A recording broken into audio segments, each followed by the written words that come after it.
রং টাইমে রং জায়গায় এন্ট্রি নিলে এমনই হবে, বলদ একটা। খালাতো ভাইয়ের সাথে বিয়ে হয়েছে বলে বেঁচে গেছিস। শাশুড়িটা যদি খালামুনি না হয়ে অন্য কেউ হতো, তাহলে তোকে শ্বশুর বাড়ির সামনের দরজা দিয়ে ঢুকিয়ে পিছনের দরজা দিয়ে বের করে দিত। আমি ইন্টেলিজেন্ট বুঝছো, তাই এমন একটা বাসার বউ হয়েছে যে বাসার পিছনের দরজা নাই, তাই বাসা থেকে বের করে দেওয়ারও টেনশন নাই। চোখের সামনে থেকে বিদায় হও তো, তোমাকে দেখে আমার নাক চুলকাচ্ছে। মানুষ ঠিকই বলে, শয়তান কোনোদিন ভালো হয় না। কয়লা ধুলে যেমন ময়লা যায় না, তেমনি শয়তানকে যতই ভালো মানুষের গলায় ঝুলিয়ে দাও না কেন, সে কখনো ভালো হবে না। আমার নাকটা ভেঙে দিলি না, আমি আজকে একটা অভিশাপ দিলাম তোকে, তোর ছেলের নাক বোচা হবে। আমি ভাইয়ার দিকে তাকিয়ে ভেঙচি কেটে বললাম, শকুনের দোয়ায় গরু মরে না। আম্মু কই? তুই নিজে খুঁজে নি, আমার ঠেকা পড়ছে না বলতে। ভাইয়া হাত দিয়ে নাক খুঁজতে খুঁজতে রুমে চলে গেল। আমি ভাইয়ার যাওয়ার দিকে বিরক্তিকর চাহনি নিক্ষেপ করে আম্মুকে ডাকতে শুরু করলাম, আম্মু আম্মু আম্মু। আম্মু তড়িঘড়ি করে রুম থেকে বের হয়ে এলো। রিয়া, কখন এলি? কেমন আছিস? আজকে আসবি, আমাকে আগে বলবি না? তোর স্বভাবটা এখনো চেঞ্জ হলো না। বাসায় আসলেই আগে আমাকে চাই। আমার এই বাজে স্বভাব কোনো দিন যাবে না। তোমারও তো একসাথে 100টা প্রশ্ন করা অভ্যেসটা এখনো পরিবর্তন হয়নি। আমি আসছি অনেকক্ষণ, কিন্তু তোমারই তো পাত্তা নেই। আমি ওয়াশরুমে ছিলাম। আমি যদি আগে বলে দিতাম তাহলে তো আর তুমি এতটা সারপ্রাইজড হতে না। আমি তোমাকে সারপ্রাইজ দিতে চেয়েছিলাম। আর আমি অনেক ভালো আছি, তুমি কেমন আছো? তোকে দেখার পর খারাপ থাকি কিভাবে? কতদিন ধরে তোকে দেখি না। কিছুদিন ধরে তোকে দেখার জন্য মনটা আনচান করছিল। আমি তোমার মন পড়তে পারি, তাই তো তোমার মন পড়ে চলে এসেছি। তোমার সাথে আমার অনেক কথা আছে। আগে ফ্রেশ হ, কিছু খেয়ে নে, তারপর তোর কথা শুনবো। ভাইয়া আমার বিছানার উপর পায়ের উপর পা তুলে শুয়ে সাউন্ড দিয়ে গান শুনছে, কানের তালে তালে পা নাচাচ্ছে। আমি কিছুক্ষণ পর পর বিরক্তিকর চাহনি নিক্ষেপ করছি ভাইয়ার দিকে, কিন্তু সেদিকে ভাইয়ার কোনো ভ্রুক্ষেপ নেই। ভাইয়া তুমি যাবে এখান থেকে, তাহলে মোবাইল ছুঁড়ে মেরে তোমার মাথা ফাটিয়ে দিব। ফোনটা হাতে নিতেই ফোনটা বেঁচে ওঠে। আমি ফোন রিসিভ করতে নিলেই ভাইয়া বলে ওঠে, তোর লজ্জা শরম নাই? ভাইয়ের সামনে জামাইয়ের সাথে কথা বলবি? আমি তোর গুরুজন, আমাকে রেসপেক্ট করে এখান থেকে বিদায় হ। আমি ভাইয়ার দিকে তাকিয়ে রাগে কটমট করতে করতে চলে গেলাম। মাঝরাতে রুদ্রকে ড্রয়িং রুমের সোফায় আয়েশ করে বসে থাকতে দেখে আমি চমকে উঠলাম। এটা কি সত্যিই রুদ্র, নাকি আমার ভ্রম? আচ্ছা, আমি স্বপ্ন টপ্ন দেখছি না তো? স্বপ্নই হবে। এটা রুদ্র হতেই পারে না। মাঝরাতে রুদ্র আমাদের বাসায় আসবে, এটা অসম্ভব। রুদ্রের দিকে তাকিয়ে কানার মতো হাঁটতে গিয়ে চেয়ারে পা বেঁধে গেল। রুদ্র আমার কাছে হওয়ার রুদ্র আমাকে ধরে ফেললো। এবার বুঝতে পারলাম এটা স্বপ্ন না, সত্যি। এটা বোঝা মাত্রই আমার চোখ দুটো বড় বড় হয়ে গেল। যে লোক রাত 10টার পরে কাউকে ফোন দেয় না, সেই লোক নাকি মাঝরাতে আমাদের বাসায় এসেছে, এটাও দেখার বাকি ছিল। পর মুহূর্তেই রুদ্রের ধমক শুনে কেঁপে উঠলাম। তুমি এতটা কেয়ারলেস কি করে হতে পারো? এত বড় একটা চেয়ার, সেটাও দেখতে পারছো না? এখন যদি তুমি এখান থেকে পড়ে যেতে, কি হতে পারতো ভাবতে পারছো? তোমার কোনো আইডিয়া আছে আমি তোমাকে নিয়ে কতটা টেনশনে থাকি? তুমি কবে একটু নিজের কেয়ার নিতে শিখবা? রুদ্র আমার আরেকটু সন্নিকটে আসতেই কারো আসার শব্দ শুনে আমাকে ছেড়ে দিয়ে দূরে সরে যায়। হালকা একটু কেশে সোফায় গিয়ে বসে পড়েন। আপু আর ভাইয়া এসে রুদ্র বিপরীত পাশের সোফায় বসে। রুদ্রের সাথে কিছুক্ষণ কথা বলে আপু রুমে চলে যায়। আপু হাই প্রেশারের রোগী, বেশি রাত জাগলে আবার প্রবলেম হয়। ভাইয়ার একটা ফোন আসায় ভাইয়াও উঠে চলে যায়। আম্মু অতি দ্রুত এসে রুদ্রের সামনে উপস্থিত হয়। আম্মুর হাতে সবজি কাটার ছুরি। আম্মু এখন রান্না করছে। রান্না করবে নাই বা কেন? একমাত্র বোনের একমাত্র ছেলে, তার উপর একমাত্র মেয়ের জামাই, কত আদরের। তাহার খাতির যত্নের কি কমতি রাখতে পারে? অবশ্যই না। আম্মু ব্যস্ত হয়ে পড়ল রুদ্রকে জিজ্ঞেস করতে সে কি খাবে না খাবে। অবশ্য আম্মু সবই জানে। আমাকে এভাবে দাঁড়িয়ে থাকতে দেখে আম্মু আমার দিকে চোখ গরম করে তাকিয়ে বলে, ওখানে দাঁড়িয়ে আছিস কেন? দেখছিস তো ছেলেটা একা একা বসে বোরিং ফিল করছে। কোথায় একটু কথা বলবি? তা না, ওখানে দাঁড়িয়ে আছে। হসপিটাল করে এত পথ জার্নি করে আসছে, কিছু লাগবে কি না এসবও তো জিজ্ঞেস করতে পারিস। তোর মাথায় কোনোদিন বুদ্ধি শুদ্ধি হবে না। আমি হাবলার মতো আম্মুর দিকে তাকিয়ে আছি। আম্মু হঠাৎ এমন অদ্ভুত বিহেভ করছে কেন সেটাই বুঝতে পারছি না। আর ওনাকে হসপিটাল করে এতটা পথ জার্নি করে আসতে আমি বলেছিলাম? যত সব ঢং। আম্মু আরেকবার চোখ গরম করে তাকাতেই আমি সুরসুর করে গিয়ে রুদ্রের পাশে বসে পড়লাম। আব্বু চলে যেতেই রুদ্র একেবারে আমার গা ঘেঁষে বসে পড়ে। আমি বিরক্তিকর চাহনি ওনার দিকে নিক্ষেপ করি। আমি কাট কাট গলায় বলি, আপনি এখানে কেন এসেছেন? মাঝরাতে কেউ কারো বাসায় আসে? আমার বউ এখানে আর আমি এখানে আসবো না, এটা হতে পারে? আমার শ্বশুর বাড়ি, আমি যখন ইচ্ছে তখন আসবো, তোমার কি? আমি রাগে হিস হিসিয়ে বললাম, মাঝরাতে এই পাশে এসে কি প্রমাণ করতে চাইছেন? আমাকে ছাড়া আপনি থাকতে পারেন না? আপনি বউ পাগল হয়ে গেছেন? আমার জন্য আপনার ভালোবাসা উতলায় পড়তেছে? আমার কোমর চেপে ধরে উনি আমাকে আরেকটু নিজের সাথে মিশিয়ে নিলেন। আমি ওনার কাছ থেকে ছাড়া পাবার জন্য ছটফট করছি, অস্বস্তিতে হাঁসফাঁস করছি, বারবার এদিক ওদিক তাকাচ্ছি। কেউ যদি চলে আসে আর আমাদের এভাবে দেখে ফেলে, তাহলে মান সম্মান আর থাকবে না, সব প্লাস্টিক হয়ে যাবে।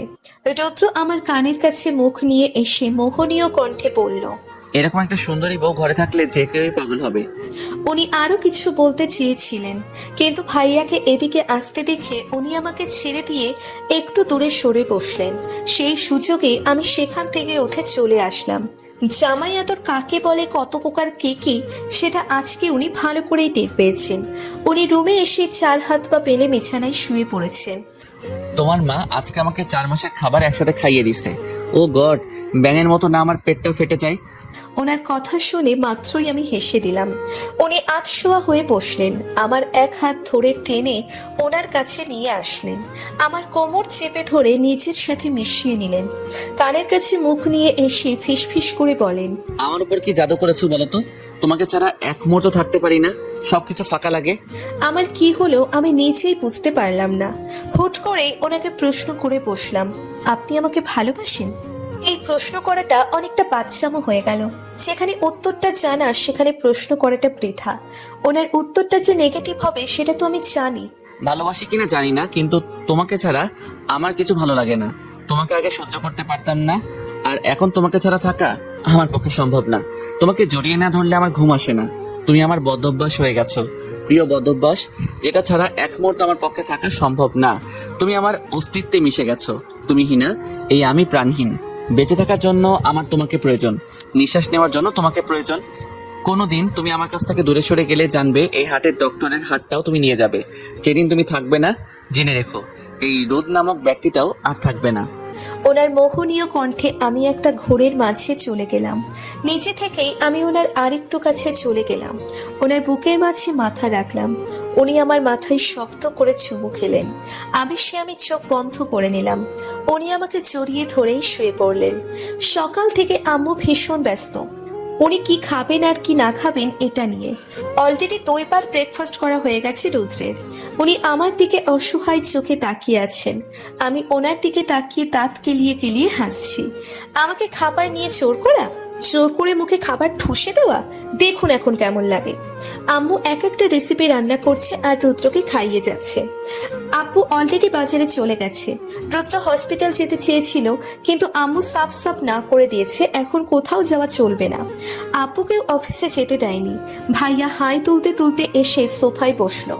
ভাইয়াকে দেখে রুদ্র বলে ওঠে, তোমার নাকে কি হয়েছে? গতকাল থেকে লক্ষ্য করছি নাকটা কেমন যেন লাগছে। কি আর হবে, তোমার এই দজ্জাল বউ ঘুষি দিয়ে নাক ফাটিয়ে দিয়েছে। ভাই, এই মাইয়ারে কেমনে সহ্য করো? মাইয়া মানুষ মানেই প্যারা। একে দেখে আমার বিয়ে করার শখ মিটে গেছে। সারা জীবন আবিয়াত্তা থাকবো, তবু কোনো মেয়েকে বিয়ে করব না। তোমাকে কোনো মেয়েকে বিয়ে করতে হবে না, এক কাজ করো, তুমি একটা ছেলেকে বিয়ে করে ফেলো। কথাটা বলেই আমি ভাইয়ার দিকে দাঁত কেলিয়ে তাকাই। ভাইয়া মুখ কালো করে সোফায় বসে রয়েছে। ভাইয়া হয়তো ভুলে গিয়েছিল আমার সামনে বেফাস কথা বলা মানে ফেঁসে যাওয়া। ভাইয়া মুখ কালো করেই বলে, তোর মতো মির্জাফর আমি জীবনে দেখি নাই। আজকে 2 দিন হয়েছে রৌদ্রর সাথে ফিরে এসেছি। এসেই দুজন দুজনের কর্মজীবন নিয়ে ব্যস্ত হয়ে পড়েছি। রৌদ্র হসপিটাল নিয়ে বিজি আর আমি আমার পড়াশুনো নিয়ে ব্যস্ত। রৌদ্র আমাদের বাসা থেকে এসে ময়মনসিংহ চলে গেছে। হসপিটালের জরুরি কাজের জন্যই ময়মনসিংহ যাওয়া। ওখানে গিয়েই উনি অনেক ব্যস্ত হয়ে পড়েছেন। রৌদ্র এতটাই ব্যস্ত যে 1 মিনিটের মতো স্বস্তির নিঃশ্বাস নেওয়ার মতো সময় নেই। কিন্তু এত ব্যস্ততার মাঝেও আমার প্রতি ওনার খেয়াল রাখা, কেয়ার করা একটুও কমেনি। হয়তো কাছে থেকে নিজে এসব করতে পারেন না, তবে দূর থেকেই আমার খেয়াল রাখছেন। আমার প্রতি বিন্দুমাত্র অনীহা উনি দেখান না। মামনিকে ফোন করে আমার খাবারের নজরদারি করেন। টাইমে টাইমে আমাকে ফোন করে খাবারের কথা মনে করিয়ে দেওয়া। সারাদিন কর্মব্যস্ততার পরও আমার আবদার রাখতে রাতে আমার সাথে ফোনে কথা বলা। অন্যান্য কপতির মতো হয়তো ঘন্টার পর ঘন্টা ফোনে কথা বলেন না, তবে মিনিট 5 আমার সাথে যতটুকু কথা বলেন ততটুকুই আমার জন্য এনাফ। ওনার ঢাকায় ফিরতে আরো 3-4 দিন লাগবে, তাই রৌদ্র আমাকে আমাদের বাসায় চলে যেতে বলেছে। উনি এখন এখানে নাই, আর আমি একা একা কলেজ যাব সেটা উনি হতে দিতে পারেন না, একদমই না। আমাদের বাসায় চলে গেলে ভাইয়া কলেজে দিয়ে আসতে পারবে, আবার নিয়েও আসতে পারবে। আমি ব্যাগ গুছিয়ে নিলাম। ভাইয়া আমাকে নিতে আসছে। ভাইয়া নিজেও জানে না কি প্যারা নিতে আসছে। একবার শুধু বাসায় চাই, ভাইয়ার জীবন জ্বালাময় প্যারাময় করে দিব। বইরা হয়ে গেছে, এখনো বিয়ে করে না। মেয়েদের লাইন লাগিয়ে দিব। আমারও দেখার আছে বিয়ে না করে যাই কই। মিনিট 10 মাঝেই কলিং বেল বেজে উঠল। বুঝতে পারলাম ভাইয়া এসেছে। আমি ব্যাগ হাতে নিয়ে রুম থেকে বের হলাম। মামনিকে বলে ভাইয়ার সাথে বেরিয়ে এলাম। ভাইয়া ব্যাগ নিয়ে আগে আগে হাঁটছে, আর আমি ভাইয়ার পিছন পিছন হাঁটছি। ভাইয়াকে জ্বালানোর জন্য আমি একটু উচ্চস্বরে গেয়ে উঠলাম, বাবা আমার কি বিয়ে হবে না বাবা। ভাইয়া পিছন ফিরে আমার দিকে তীক্ষ্ণ দৃষ্টি নিক্ষেপ করতেই আমি চুপ করে গেলাম। ভাইয়ার সামনে তাকাতেই আমি হেসে দিলাম। ভাইয়াকে কিছুদিন ধরে আব্বু বিয়ের কথা বলছে, কিন্তু তার এক কথা, সে এখন কিছুতেই বিয়ে করবে না। ভাইয়াকে বিয়ের কথা বলতেই এখন ভাইয়া রেগে যাচ্ছে। গত মিনিট 20 যাবৎ জ্যামে আটকে আছি। এতক্ষণ ধরে জ্যামে আটকে আছি, কিন্তু জ্যাম ছাড়ার নাম গন্ধ নেই। অসহ্য লাগছে। এত বোরিং টাইম পাস করা যায়? ভাইয়াকে একটু জ্বালালে কেমন হয়? হুট করেই ভাইয়াকে জ্বালানোর একটা আইডিয়া মাথায় চলে আসলো। আইডিয়াটা মন্দ না। আমি গাড়ির জানালা দিয়ে মাথা বের করে এদিক ওদিক তাকাতে লাগলাম। হঠাৎ করে দেখতে পেলাম অতীব সুন্দরী রমণী বসে আছে একটা ছেলের বাইকের পিছনে। দেখেই বোঝা যাচ্ছে দুজন প্রেমিক প্রেমিকা। দুজনকে একসাথে মানিয়েছেও। আমি ভাইয়াকে উদ্দেশ্য করে বললাম, ভাইয়া দেখ তো, মেয়েটা দেখতে অসাধারণ না? তোমার বউ হলে কিন্তু মন্দ হবে না। ভাইয়া আমার দিকে বিরক্তিকর চাহনি নিক্ষেপ করে বলল, তোর কোনো কমন সেন্স নাই? দুজনকে দেখেই বোঝা যাচ্ছে প্রেমিক প্রেমিকা। আরেক বেটার প্রেমিকাকে ধরে বেঁধে আমার বউ বানিয়ে দিচ্ছিস। তুমি আমাকে বকা দিলে? দাঁড়াও, দেখাচ্ছি মজা। আপু, এই আপু। ভাইয়া আমার মতিগতি বোঝার চেষ্টা করে আমাকে থামানোর চেষ্টা করছে, কিন্তু আমি ভাইয়াকে না জ্বালালে তো আমার পেটের ভাত হজম হবে না। ওই আপুটা ইশারায় জিজ্ঞেস করলো আমি তাকে বলছি কিনা। আমি মাথা নেড়ে হ্যাঁ বোঝালাম। ভাইয়া আমার দিকে চোখ বড় বড় করে তাকিয়ে আছে।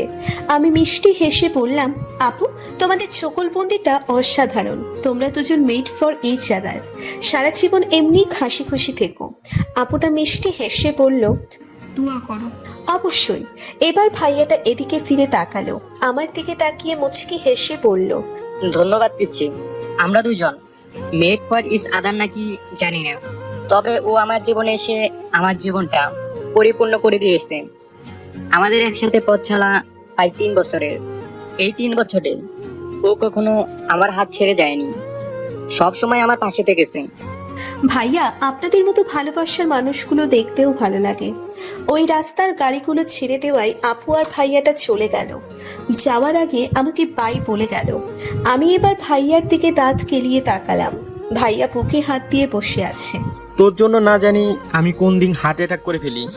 হার্ট অ্যাটাক করলেও সমস্যা নেই, আমার জামাই দিয়ে তোমাকে ফ্রি চিকিৎসা করিয়ে দিব। আমি অনেক মহান ব্যক্তি, বুঝছো? তোমার মতো খানদানি ফকিরদের একটু হেল্প করতেই পারি। একের পর এক মেয়ে দেখিয়ে আমি ভাইয়াকে বিরক্ত করে যাচ্ছি। হঠাৎই আমার চোখ আটকে গেল একটা মেয়ের ওপর। আমি এর আগে এত সুন্দর মেয়ে দেখিনি। আপুটা সব দিক দিয়েই পারফেক্ট, এক কথাই অসাধারণ।